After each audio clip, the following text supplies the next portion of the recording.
Hey everyone, if you haven't heard the story about the man, the myth, the legend himself, let me share it with you. Once upon a time in the ancient land of Judea, there lived a man named Jesus. He was born in a humble stable in the town of Bethlehem, amidst the lowing of cattle and the twinkling of stars. His birth was foretold by the prophets, and it was said that he would bring great blessings to the world. As Jesus grew, he was known for his wisdom and compassion. He traveled from village to village, teaching about love, forgiveness, and the kingdom of God. He performed miracles, healing the sick, feeding the hungry, and even calming stormy seas. Jesus' message of love and inclusion attracted many followers, but it also drew the eye of those in power. The religious leaders of the time saw him as a threat to their authority, and they plotted to silence him. One frightful night, Jesus was betrayed by one of his own disciples and arrested by the Roman authorities. He was subjected to a sham trial and sentenced to death by crucifixion. On a hill outside Jerusalem called Golgotha, Jesus was nailed to a cross and left to die. But even in his darkest hour, Jesus showed forgiveness and love. He prayed for his enemies, asking God to forgive them, for they know not what they did. And as he hung on the cross, he cried out, "Father, into your hands I commit my spirit." 3 days later, something miraculously happened. Jesus rose from the dead, appearing to his disciples and proving death could not hold him. His resurrection brought hope to the world and confirmed his message of love and redemption. For centuries, we have been inspired by the story of Jesus. His teachings of compassion, forgiveness, and love continue to resonate with millions around the world. For centuries, we have been inspired by the story of Jesus.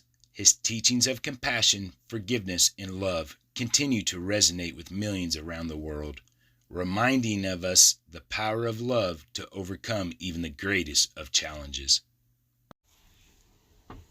From now on, I'm quoting an open letter from God. My dear children, and believe me, that is all of you, I consider myself a pretty patient guy. I mean, look at the Grand Canyon. It took millions of years to get it right. And about evolution, boy, nothing is slower than designing that whole Darwinian thing to take place, cell by cell and gene by gene. And I have been patient through your fashions, your civilizations, wars, and schemes, and the countless ways that you take me for granted until you get yourselves into big trouble again and again. I want to let you know about some of the things that started ticking me off. First of all, your religious rivalries are driving me up a wall. Enough already. Let's get one thing straight. These are your religions, not mine. I'm the whole enchilada. I'm beyond them all. Every one of your religions claims that there's only one of me, which, by the way, is absolutely true, but in the very next breath, each religion claims that it's my favorite one, and each claims its Bible was written personally by me, and that all of the other Bibles are man-made. Oh, me. How do I ever begin to put a stop to such complicated nonsense? All right. Listen up now. I am your father and mother, and I don't play favorites among my children. Also, I hate to break it to you, but I don't write. My longhand is awful, and I've always been more of a doer anyway. So all of your books, including those Bibles, were written by men and women. They were inspired men and women. They were remarkable people, but they also made mistakes here and there, and I made sure of that so that you would never trust a written word rather than your own living heart. You see, one human being, to me, even a bum on the street, is worth more than all of the holy books in the world. That's just the kind of a guy I am. My spirit is not an historical thing. It's alive right now, as fresh as your next breath. Holy books and religious rites are sacred and powerful, but they are not more so than the least of you. They were only meant to steer you in the right direction, not to keep you arguing with each other, and certainly not to keep you from trusting your own personal connection with me. Which brings me to my next point about your nonsense. You act like I need you and your religions to stick up for me or win souls.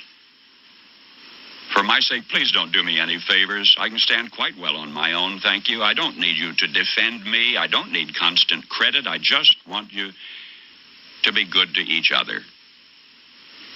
And another thing, I don't get all worked up over money or politics, so stop dragging my name into your dramas. For example, I swear to me that I never threatened Oral Roberts. I never rode in any of Rajneesh's Rolls Royces, and I never told Pat Robertson to run for president. And I have never, ever had a conversation with Jim Baker or Jerry Falwell or Jimmy Swaggart. Of course, come Judgment Day, I certainly intend to. Now, the thing is, I want you to stop thinking of religion as some sort of a loyalty pledge to me. The true purpose of your religions is so that you can become more aware of me, not the other way around. Believe me, I know you already. I know what's in each of your hearts.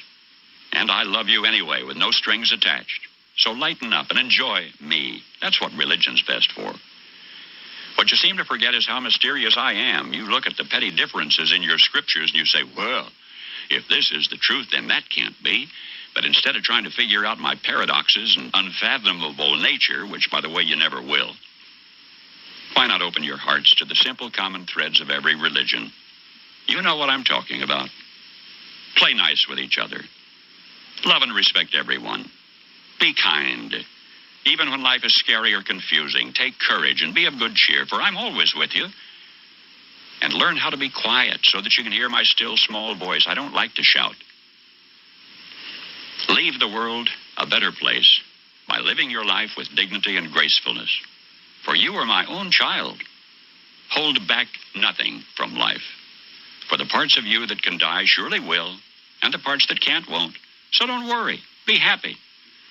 I stole that last line from Bobby McFerrin, but who gave it to him in the first place?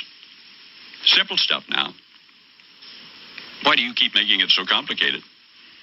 It's like you're always looking for an excuse to be upset. And I am very tired of your main excuse. Do you think I care whether you call me God or Yahweh or Jehovah, Allah, Wakatonka, Brahma, Father, Mother, even the void of Nirvana? Do you think I care which of my special children you feel closest to? Jesus, Mary, Buddha, Krishna, Muhammad, or any of the others? You can call me and my special ones any name you choose, if only you will go about my business of loving one another as I love you. How can you keep neglecting something so simple? No, I am not telling you to abandon your religions. Enjoy your religions. Honor them. Learn from them. Just as you should enjoy, honor, and learn from your parents. But do you walk around telling everyone that your parents are better than theirs? Your religion, like your parents, may always have the most special place in your heart. I don't mind that at all. And I don't want you to combine all of the great traditions into one big mess. Each religion is unique for a reason. Each has a unique style so that people can find the best path for themselves. But, my special children, the ones that your religions revolve around, all live in the same place, in my heart. And they get along perfectly, I assure you. The clergy must stop creating a myth of sibling rivalry where there is none. My blessed children of earth, the world has grown too small for your pervasive religious bigotries and confusion. The whole planet is now connected by air travel, satellite dishes, telephones, fax machines, rock concerts, diseases, and mutual needs and concerns. Get with the program. If you really want to help me celebrate the birthday of my son, Jesus, then commit yourselves to figuring out how to feed your hungry and clothe your naked and protect your abused and shelter your poor. And just as important, make your own everyday life a shining example of kindness and good humor. I've given you all of the resources you need if only you abandon your fear of each other and begin living and loving and laughing together. Finally, my children everywhere, remember whose birthday you honor on what you call Christmas Day, December 25, and the fearlessness with which he chose to live and die. As I love him, so do I love each of you. Now, I am not really ticked off. Not really. I just wanted to grab your attention because I hate to see you suffer. But I gave you free will, So what can I do now, other than try to influence you through reason, persuasion, and a little old-fashioned guilt and manipulation? After all, I am the original Jewish mother. I just want you to be happy. And I'll sit in the dark. I really am, indeed, I swear, with you always. Always. Trust in me. Your one and only God. End quote. Paul Harvey.